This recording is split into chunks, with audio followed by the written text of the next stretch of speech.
Hello, I am Tato Cat. Welcome to my channel. Today we are playing The Letter. Previously, we blew up on our best friend and got invited to a party, and kind of we discovered how complicated Becca's relationship is with her parents. And in the midst of all that, we discover Isabella is missing. And we kind of freak out, call Ash, and then Ash finds out she's at Zach's. And that's pretty much the end of that. Alright, let's continue.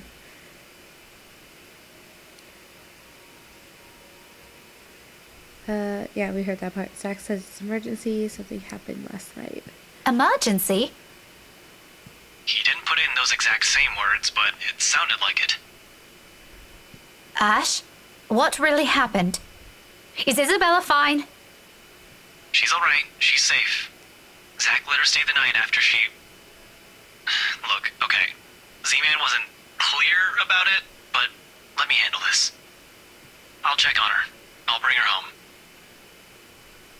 It sounds like a lie, if I've ever heard one. The sort where he omits things so people won't fret. And I'm not sure whether I should be happy he cares that much to do that. There shouldn't be a need for this between us, is there? We grew up together, didn't we? He knows I'm capable of at least hearing out the truth without it gnawing at me for the rest of the day. He knows me better than that. I know him better than that. Frankly, there's plenty of other things to say about this. But despite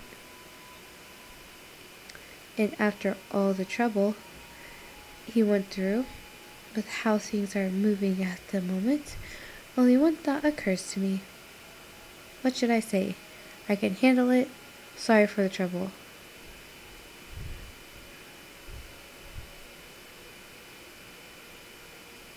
I mean, he honestly doesn't know what's happening. We know this because we played as Zach. Whatever. I played as Zach, so I know that he doesn't know anything because Zach really didn't tell him anything. Yeah, sorry for the trouble. Relationship updated. Oh, he likes us more now. I don't know why he liked us less before. It just started out that way. I recognize his concern for what it is. It's not new for him to go out of his way for us. And to be honest, this is what I love about him. As much as I would have loved to take this off his hands, it'll only be selfish of me to insist, considering he knows of my other commitments. To do so feels like I'll be trampling on that kindness he seldom offers to anyone. Sorry for putting you up to this. Nah, don't mention it. You've got other things you need to worry about. Take care of those first.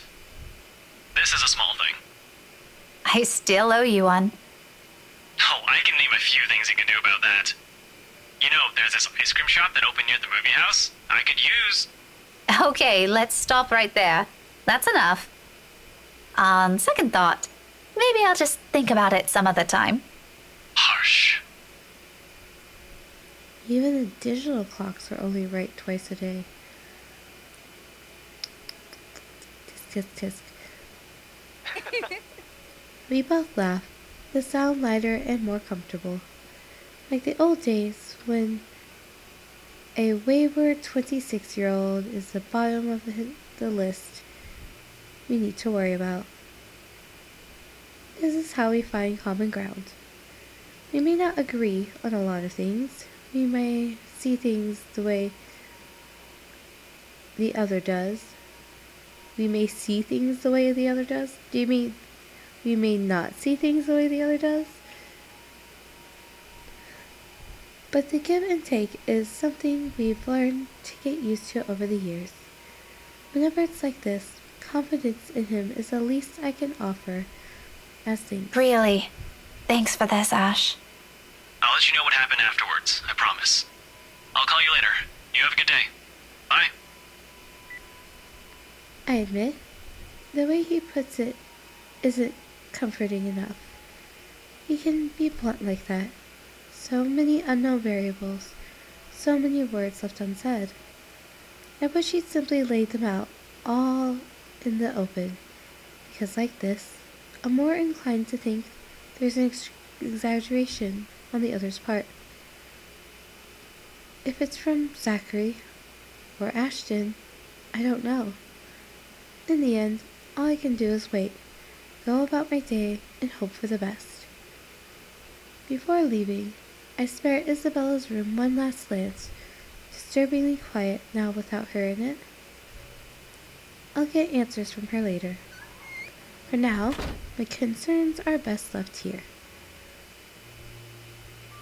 The rest of the day slips away in a blur. Despite my best efforts in keeping this morning's events from surfacing in my mind, it sticks. In a way, everything today simply feels like a reminder. Every conversation, regardless of how casual, every topic, no matter how mundane it seems, I blame the news entirely for this. Recent happenings brought quite a few interesting stories to everyone's attention, mostly superstitions, talk of death. And when locals talk about death here, anyone can sure as hell count on someone bringing up that mansion Isabella sold not a few weeks ago. Question. Isn't this the school where those high school kids were from? Isn't there like news about 3 kids going missing? You'd think there would be.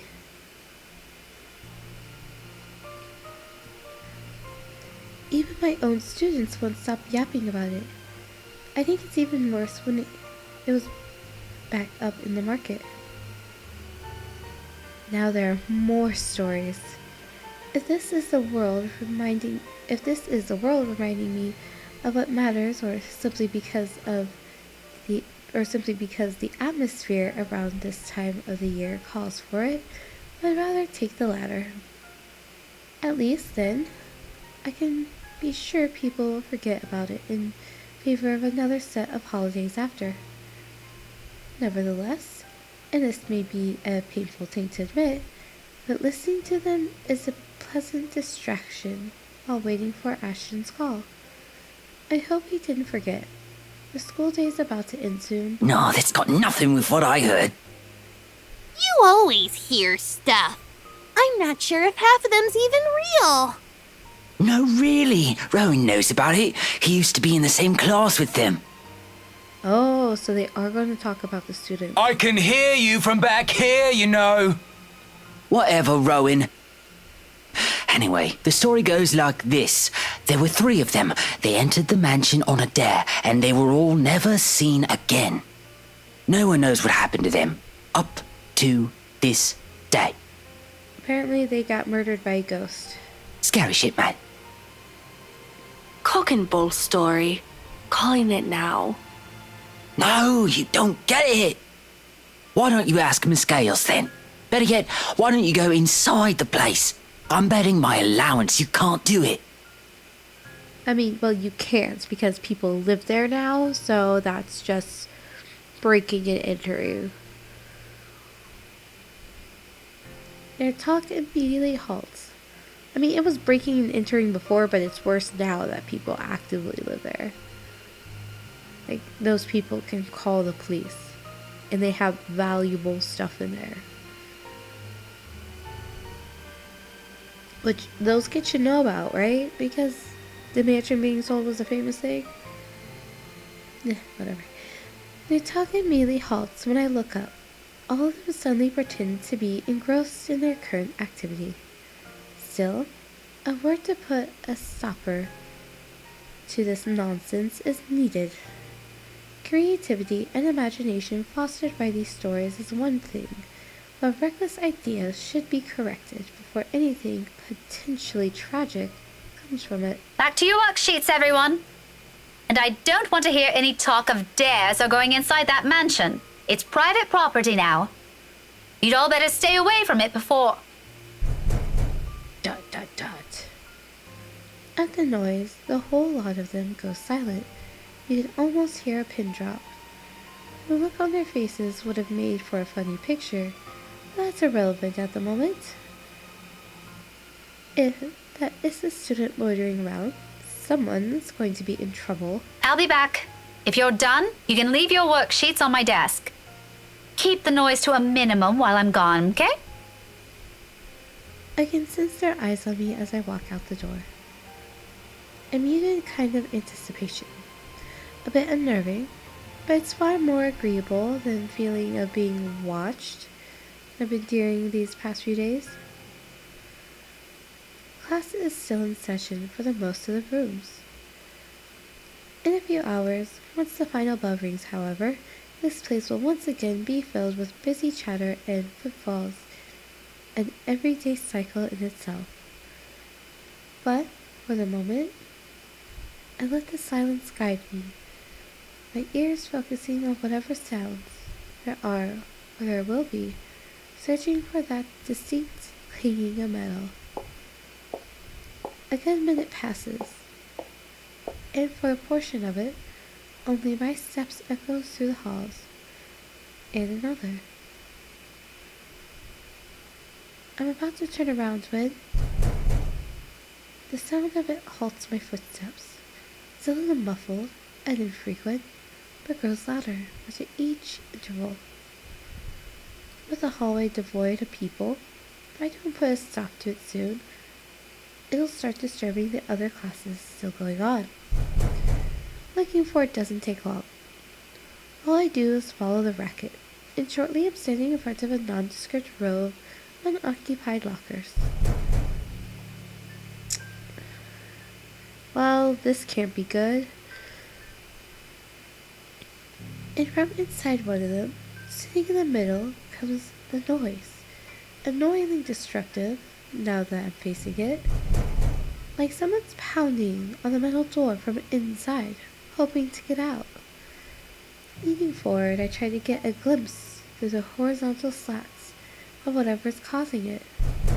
But in this light, only darkness greets me. Another round of clanging. Louder than the previous one. More desperate. You know, it's that flu acting up again. Man, that flu is causing lockers to have banging from the inside. I've heard stories before from other schools. A few colleagues had to deal with it once or twice. Although, personally, I never encountered one myself. I only thank heavens I haven't yet. But If this is another kid some other student stuffed in a locker...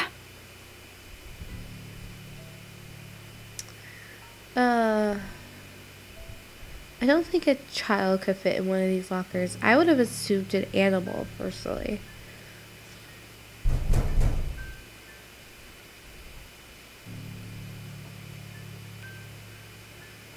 But, you know, that's just me. With a huff, I straighten up and study briefly with a frown. Without delay, I reach for its handle and, at once, it stops. Immediately replaced by the muffled sound of a mobile phone ringing. I give the door a few raps before taking my attention away. A second, another. When nothing or no one responds, I finally avert my eyes and I pull out my mobile. Ashton's voice greets me from the other end of the line, oddly cheerful in light of this morning's matters. Or maybe because I'm just expecting some grave or serious news from him. Instead, I get this. Hey, Becca. Well, you sound happy. I do? My voice still sounds the same to me. There are only two things I know or that could be the reasoning for that tone. Sweets, or he's gotten a good lead in his case. From the sound of it, I'm going to assume the former, since lately that case is all that's running inside his head. If there's ever a third one, I've never heard of it yet. It can only be one of the two. Ignore that. How's Isabella? Drove her home a few minutes ago. I think she's sleeping now. Story updated. Sorry this took a while. Z-Man gave us the puppy eyes after we tried to leave. Had some food prepared for us, apparently. We didn't have the heart to say no. That's all right. Is she okay now? I'm not really sure. She didn't say anything to Zach, but she mentioned a plan to take a few days off from work. It was a passing comment before I left her, so I didn't get to ask. Must be because of Rose's death. Could be. It doesn't seem like it from Zach's story, though. He said she was shaking when she got there. Shaking? The word triggers a memory. From 3 days ago, on the way from home, her little treat after she sold the mansion. I didn't think much of it at the time, but I won't lie, it scared me. The terrified look on her face, how she sounded when she suddenly screamed. Becca? Still there? Yeah, I just remembered something. Sorry, don't mind me. Look, if you can talk to her, get the story out of her. That would be great. She wouldn't talk to Zach or me even when I tried. Maybe she'll speak up if it's you? I'll give it a go, but I can't promise anything, okay? You know how stubborn she can get. Also, I probably wouldn't tell Becca anything. But thanks for letting me know about this. If you want, I can get you that ice cream thing you mentioned tonight. As thanks. Oh, he already had one. Just as thanks for all the trouble I've caused today. Believe me, I'd love to take you up on that offer, but I've got something on my schedule this evening. Maybe some other time? Thanks a lot, Becca. There's a short pause before he cuts the call from his end. And once again, I'm alone with my thoughts. But rather than answers, all I got from it are questions. More of them on top of the other. As if the world isn't planning to give me a break anytime soon. But that's a problem I'll tackle later. Right now, I've got students who need to be taught. Follies of eavesdropping is a slightly open door, and their smothered laughter from inside is an indication. All right, enough eavesdropping. All of you, back to your seats. Is that your boyfriend, Miss Gales? None of your business. She wishes. He totally is. A quick scuffle follows that comment. If there's a retort prepared at the tip of my tongue, I drop every pretense of letting it loose on them. There's no use arguing with teenagers, sometimes boisterous as they all are. That was a teenager? I thought it was a smaller child. They're still my kids, though. If around the edges, maybe, but still my kids. How would you fit a kid in? I was right that these lockers aren't like the long kind. I mean, I guess if there was a small enough kid, you could maybe scoop them up and shove them in there, but chances of finding a kid that small is fairly low, unless it was a child.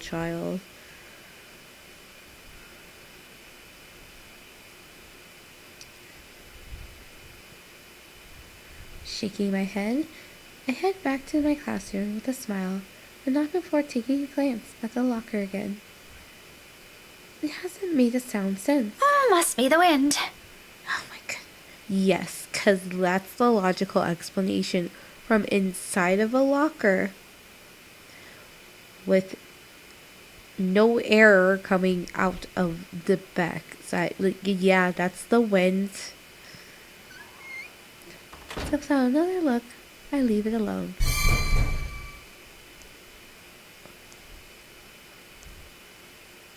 Well, that can't be good. ... Journal updated. Okay, let's just look at our handy dandy journal here. October 25th. Rebecca Gales received a housewarming letter, invitation, whatever you want to call it. Here it is. Worried about her friend's behavior, Rebecca informed Ashton about Isabella's disappearance. It turned out that she spent the night at Zachary's, and Ashton offered to pick her up. Rebecca went to school after and had a strange encounter in the hallway with one of the student lockers. All in all, the entire school day ends without a hitch. It could have gone better, mind you, but with the exams nearing, getting out of work before the sun has set looks as though it's a far-off dream for now. At least until they're over. Then we have the holidays to look forward to. There really are times when you simply take what you can get for the time being. Nothing wrong with that. All I'm hoping for is this will continue until the whole day ends. There's still that promise I made to Ashton, and frankly, the idea alone doesn't sound good. If Isabella didn't talk to them, what makes them think she'll talk to me? It's not like there's a hierarchy, is there? Just because I can't handle Isabella's childish tendencies doesn't mean I can do it all the time. Really, those two give me too much credit. Nevertheless, I'm keeping my fingers crossed, if only because I'm also worried about her, and both Zachary and Ashton deem it important that somebody get the story out of her. Here's to hoping it's got nothing to do with that letter. Again. I understand if she feels a bit stressed lately, but keeping that story going on for more than a week is... it's bound to get tiring at one point. Seriously, I really don't want this to end in another argument. God willing, the cafe special will help smoothen things out. After all, it's always been food with her. Or money. But mostly food.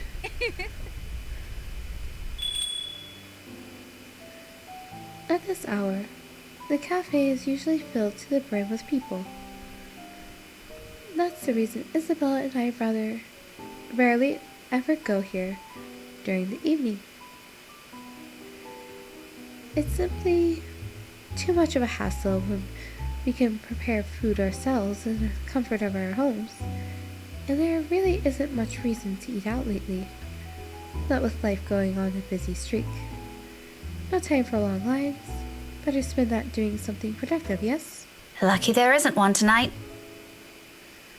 Only few people are idling around the counter. 4 of them, in fact.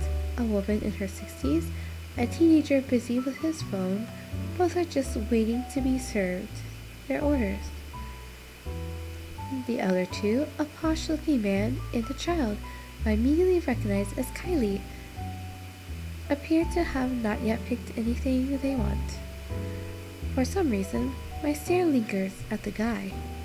Though dressed relatively well and looks harmless, I haven't seen him around these parts before. Someone new in the neighborhood, perhaps?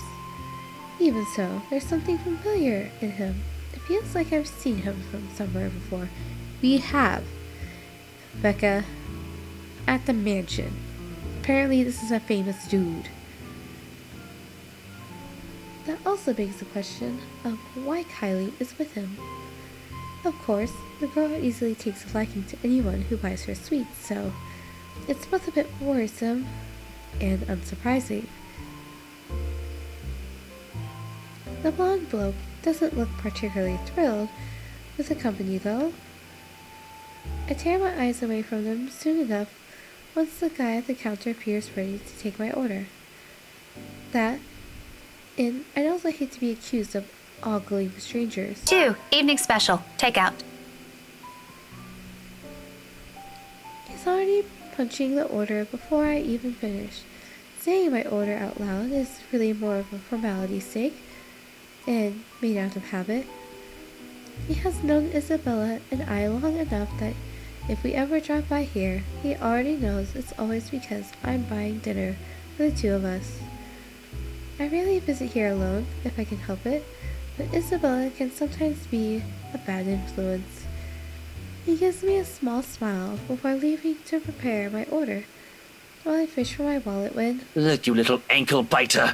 If I buy you the biggest parfait they have, will you please behave? Posh-looking man.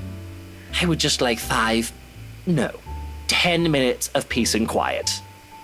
You said you'll get me some bread pudding this time. Yeah, well, darling, they said they ran out of it. Just pick another one so we can be on our way. Their parfait doesn't look as cute as the one my mom bought me. Parfait is just ice cream, sweetheart. It'll melt no matter how dainty it appears. In the end, it'll all look like an ugly puddle. Now come on, just pick one. It could even be the most expensive one on that list. I don't give a shit. I don't care. Well, at least he tried to change his wording. What I would give for someone to buy you off my hands right now. My goodness. What? My whole attention instantly snaps back to them in their conversation. Jumping to conclusion isn't something I'm particularly fond of, especially when all I have are baseless assumptions, but you can't really trust a stranger these days. No one around the cafe seems to have noticed his words either. Very suspicious words. Still, I don't move, yet. My hand has already shifted from my wallet to the book I'm carrying. A hardbound textbook. Looks harmless, but if the situation calls for it, it might be a good deadly weapon. Might. I haven't even gotten the chance to try it anywhere so far. Today could be that day. But you promised. Look, if you don't want a parfait, how about a Bonifay pie? I'm sure it'll taste just as good as any other bread pudding. I'll even buy you the entire tray. How does that sound?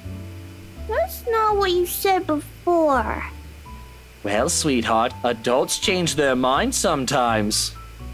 You said if I come with you, you'll buy me a bread pudding, and I did, and now you won't keep your promise. I want to go home. I miss my mom. Now it sounds worse. No, darling, if I remember correctly, and I have a good memory, honey. What I said was, if you come quietly with me, I might buy you one. It just gets way worse. The quiet part didn't happen. Though now that I'm sober, I think this is a bad idea. I should just ship you someplace else for that peace and quiet. Oh, that's it. No hesitation. In a few paces, he's within my reach, and without warning, I'm slamming the flat area of the book against his skull. Ow! Oh, wait until she finds out that that's his goddaughter. There's a cry of pain, followed by him instantly crouching down, hands nursing the sore spot. Almost comically, if this were a different situation, and the safety of a St. Coretti student isn't at stake, I'll probably feel sorry for him. I mean, has anyone seen how thick this book is? Get behind me, Kylie. You didn't show us, so I have no idea. Miss Pink! It's amusing how fast her expression changes from the pouty one earlier to something of utter delight upon seeing me. But there's no time for any pleasantries, not even quick ones, because soon the man straightens and I'm ready my favorite newfound weapon for another hit. Except this time, he's ready, and before I can land another one, his hand shoots up to catch my wrist in a firm hold. Okay, that book isn't that thick, just saying. I mean, it looks heavy, but I've seen bigger books. And the look on his face. Bloody hell, woman! What's your problem? To say he's pissed would have been a complete understatement.